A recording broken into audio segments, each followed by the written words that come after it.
Hello ladies and gentlemen, and welcome back.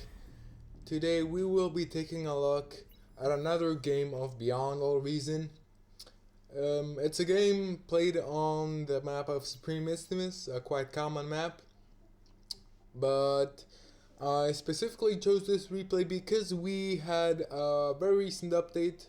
I think it was either on Friday or on Thursday, which finally added the well-awaited Legion T2 naval update. And as you can see already by the commander, we do have Legion in the game, so we're gonna get some of this action. And in case you haven't really taken a look at it, there are quite some funny and unique units, boats, that are very interesting and haven't been seen in the other factions. So let's dive straight in. Here, the blue leader, the blue commander is TTV Naughty Toasts, hailing at 34 open skill with silver chevrons, in the pawn position, spawning as Legion, while the red commander is Geronimo, a Legion commander, also with silver chevrons from America. Nice little push over here from the purple commander, using some of those ticks to harass. Not bad job, but definitely I think it could have been done better. All those ticks killed one max and disabled the solar collector for a bit of time. I think it probably is not the most efficient trade now. We have some teasers in the chat right here about the nice new units that we have. Now, our front here we have 2 Armada commanders versus 2 Legion commanders. 1 Legion commander and another Legion commander. Okay, interesting matchup, but the important part is right here, our C players is Geronimo, who is the Legion commander and is going C right here after creating this push of hovers. Dangas, who is an Armada commander, and we have Sternbun, Legion commander, who is already building his lab over here, and also Luxosis.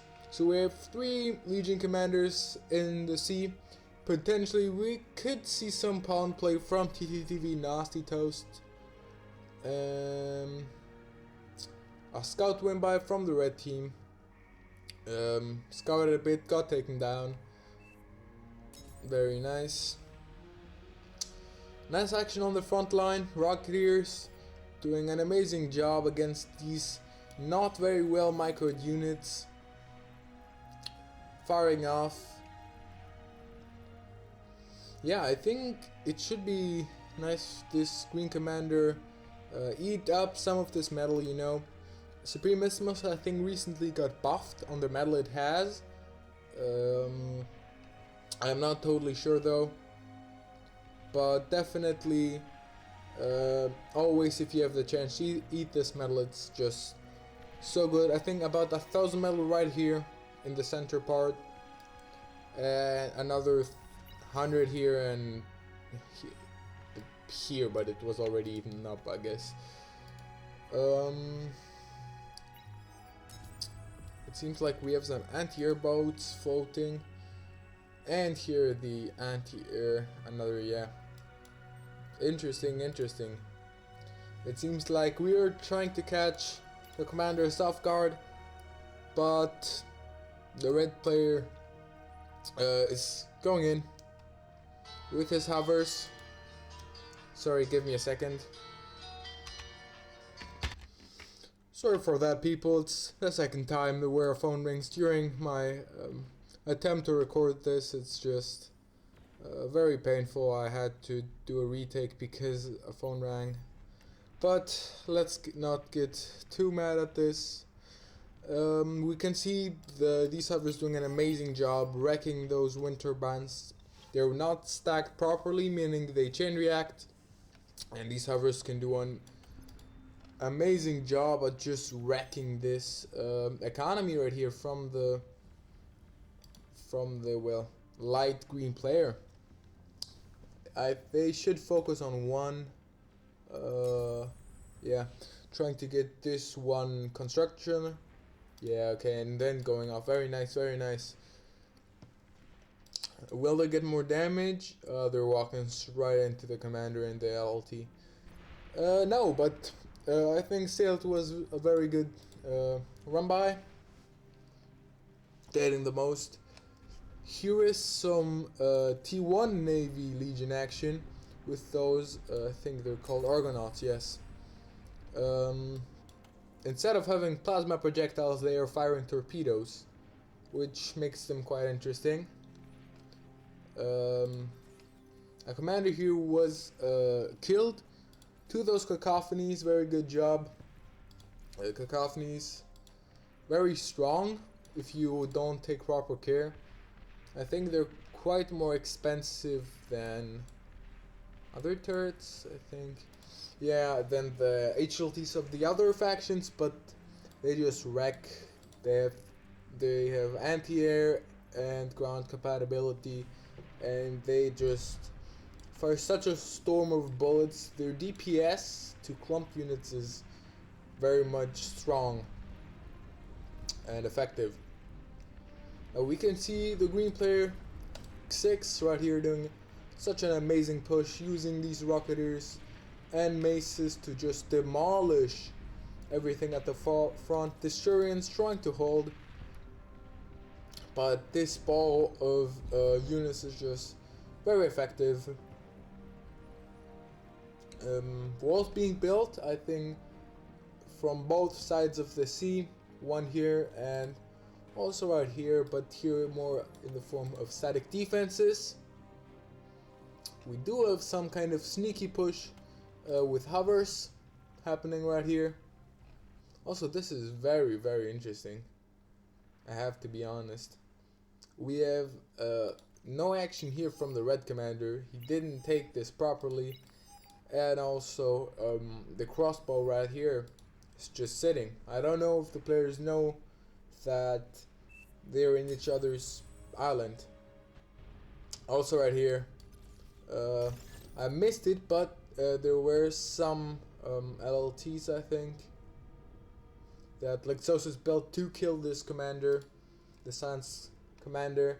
And this metal will straight go into the bot production. You can see the metal skyrocketing, more boats, more of these Argonauts coming out.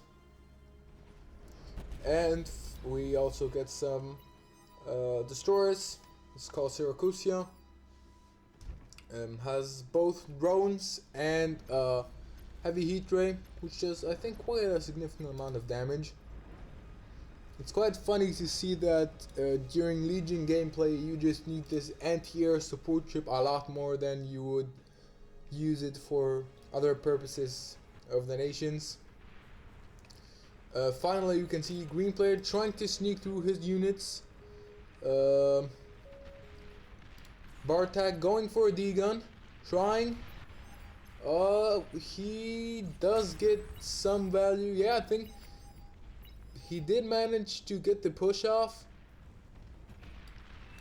He did stop it, but he does still need some support from other players. Yeah, the brown player going T2 will definitely be a game changer if we get that. I think both teams have a fat boy in the air, or being, well, at least wandering towards the front.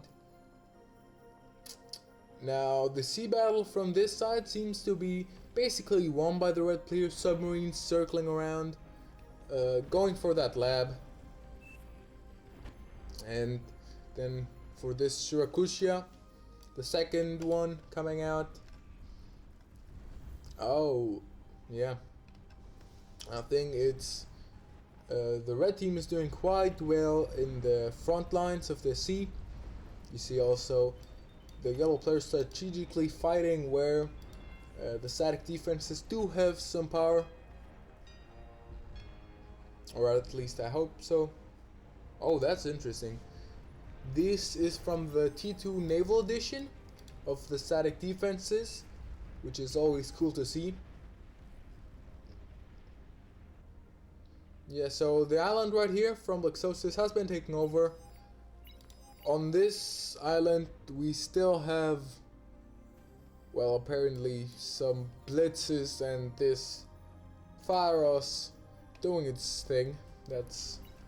I can say that's the most interesting island thing I've seen. Commander in danger right over here. Dangerous trying to escape with his life. Oh, 30, 26, 22, 19, 15, maybe barely. Just barely. Yeah, this commander escapes barely with his life. 12, 9. Yeah, I think that was a very close call for Dangas. Geronimo almost had him. Just a little better macro. Could have gotten the commander. And also on this side we can see the red team dominates C from both sides. So that's just an amazing chance to get a look at those T2 units. T2 boats. On their front lines, on the other hand, it seems like blue has an advantage overall. They do have their mexes here and here, while the red team's mexes are unclaimed. But we have a surge of T2 units hounds. Wow, that's interesting. Lately, I don't know if you heard, it's been said that hounds are not that good.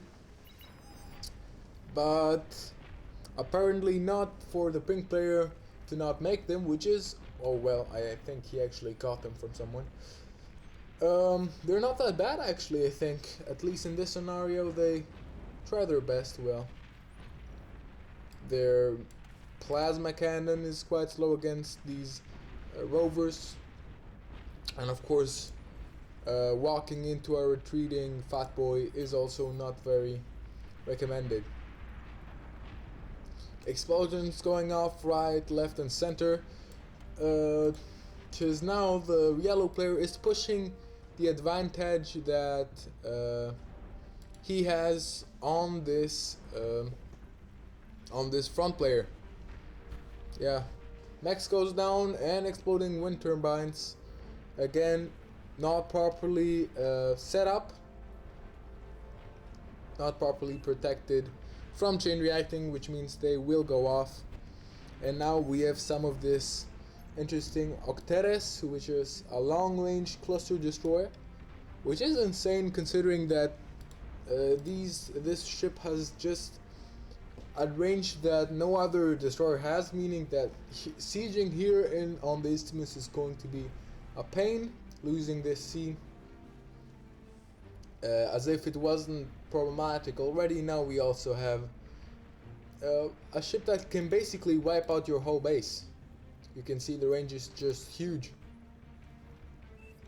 We have finally taken over this island after lots and lots of work, and we have a T2 boat lab actually,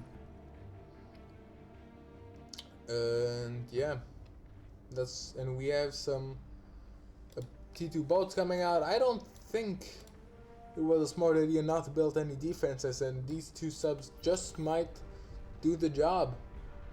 The Paladin does have depth charges, but we need to get this Paladin done as quick as possible, otherwise it will all the smells go to waste. But I think it will actually manage to happen. Paladin coming out. Yeah, very good. I think the Paladin right here should be able to take care of these subs. Target them one by one and then, yeah, okay. But now, of course, the red player knows that there is still a base, and will, of course, try to attack it. Now, we do have also a Legion T2 boat lab, and we're going first of all for this Hybrid Raider Jammer, Also, this is unique. We usually got raider bots and jammer bots separately. No, actually, never mind. What we used to have was the anti boat having raider, and then a separate jammer boat. Very nice from the yellow player, pushing with his drones, basically having wiped out all this area and doing his best with the drones to take also this area down. He has went for T2. Yes, he has. Going for some of this anti-air first, and yeah, it seems like the red team is in a clear advantage, medal-wise, energy-wise, but of course nothing is lost. So we can see that the eco player is trying his best. I don't think he is too far ahead though. 1/8 is not that considerable at 15 minutes, but I'm not an eco pro, so don't take my word for it. You can see, meanwhile, Ubelosis, the orange player, is going for a more conventional scaling of wind turbines using butlers and some more interesting fusion action going on. But of course that means that you can go over into units a lot more easily. It seems like the air player, yeah, the blue player, is doing an amazing job just holding off using those seaplanes. How are they called again? Let me get one. The NVOs.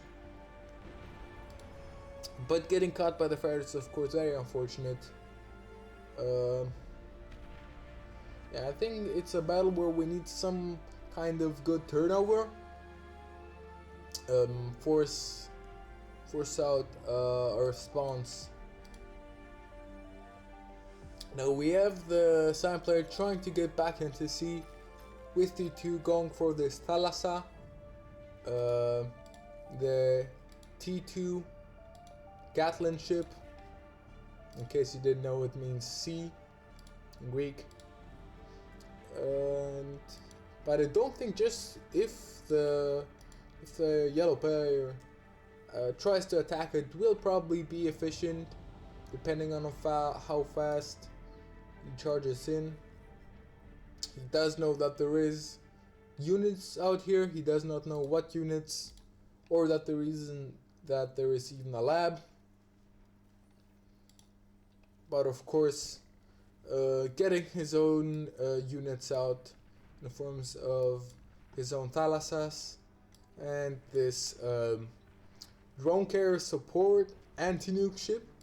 Now I have to say this is a very cool addition, because for those of you who remember, the anti-nuke ship of Legion Armada used to also have drone air repair pads, but this was removed, and then also the air repair pads were removed. But we basically have how's it called, an aircraft carrier back in the game in the form of this Hecate.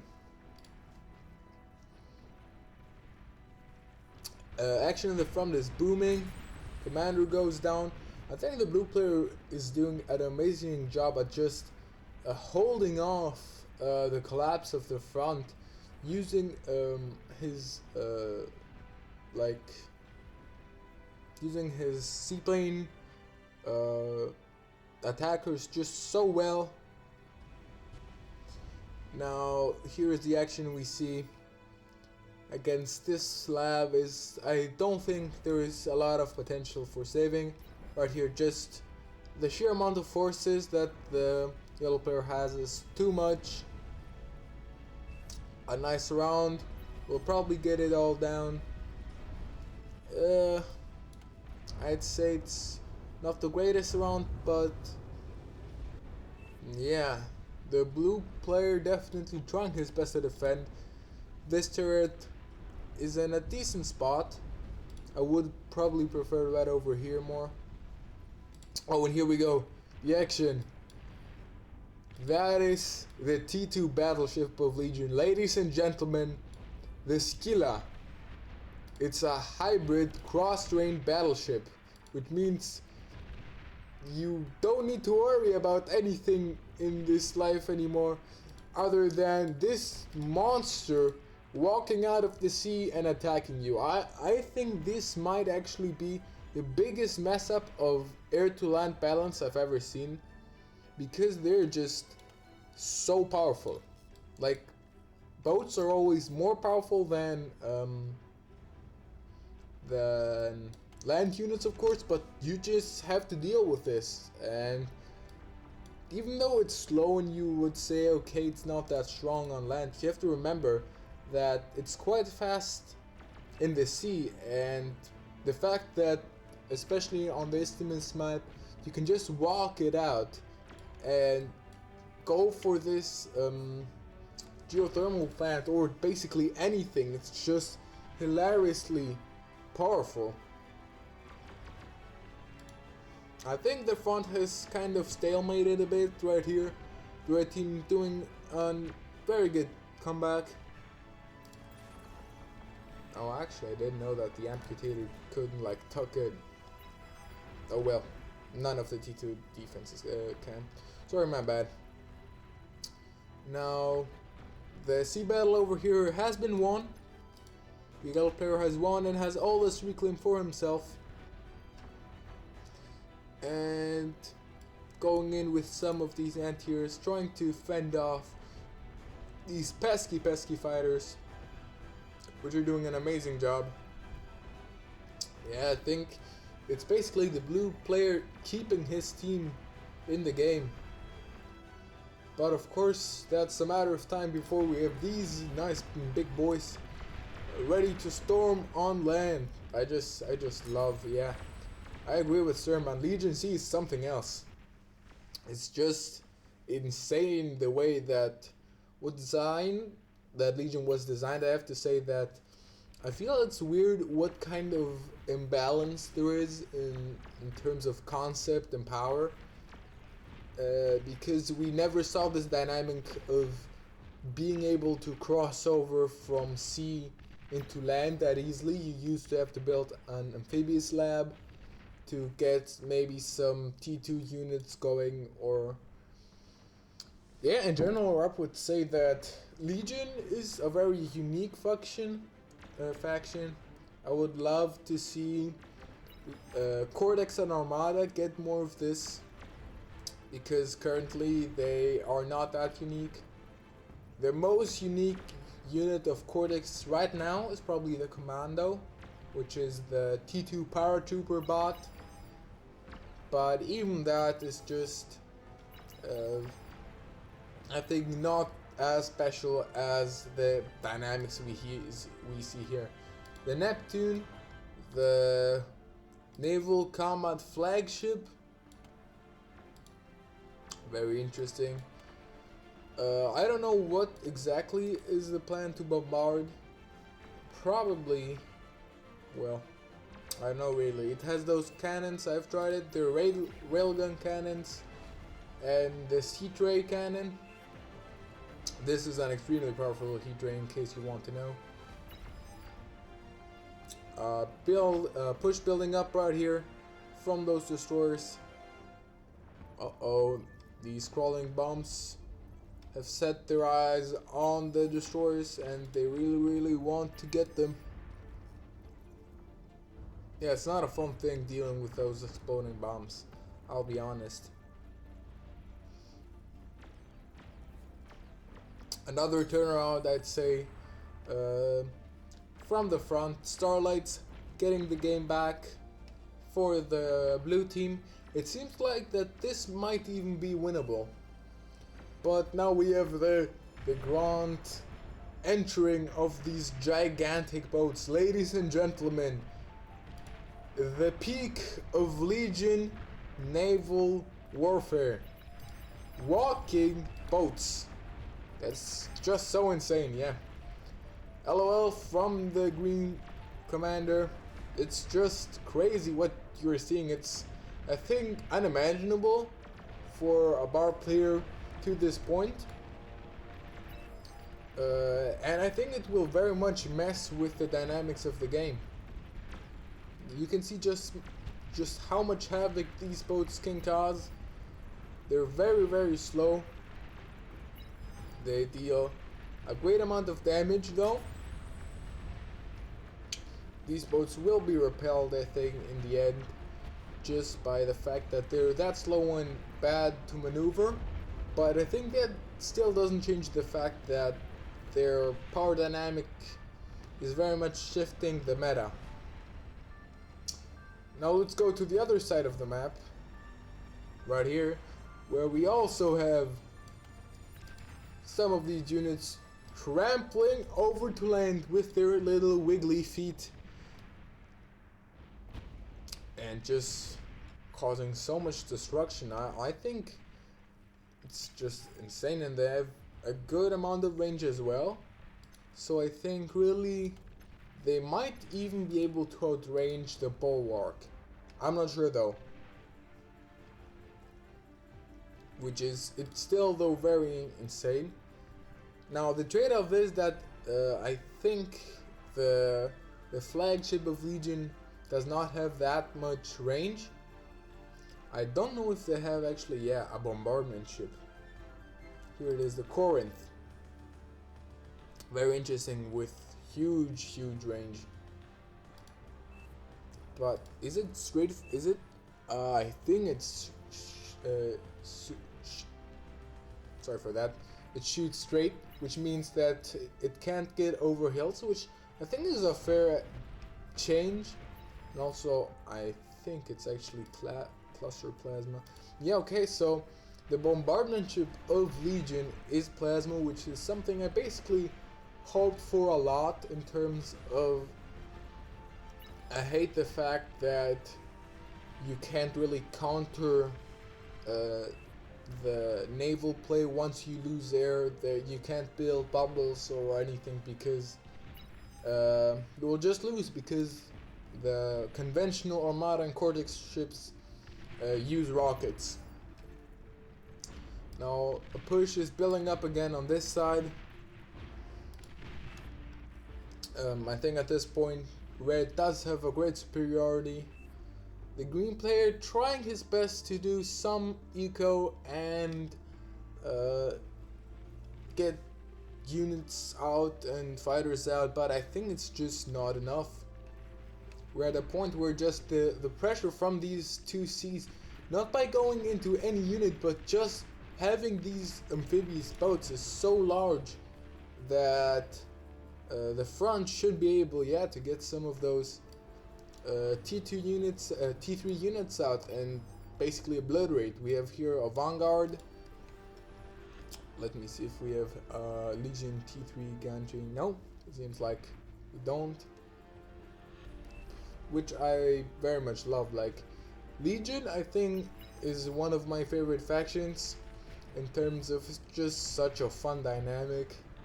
But I feel like it might be imbalanced a bit in terms of how much effort is put into Legion versus into other nations, really.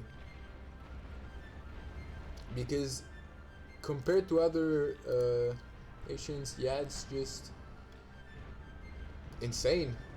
Legion has so much cool stuff, so much long range shooting stuff and cool dynamics with drones. For example, also, yeah, look at this range. That's just insane. For example, the Astraeus is also a very interesting addition. The longest shooting land unit, and I don't know, probably even the longest shooting unit in general. It's just so interesting. Air attack. This T2 anti-air trying its best. Another one coming in to support. The first one does get taken out. Yeah, I think it's just a matter of time before the red team can use its advantage. You can see already the bombardment of the blue base. with this Corinth. It just takes a lot more effort to stop an invasion from the Legion Navy, because you have to worry about so much more than just having amphibious units attack you. And you can see push after push of these how are they called again? Forget.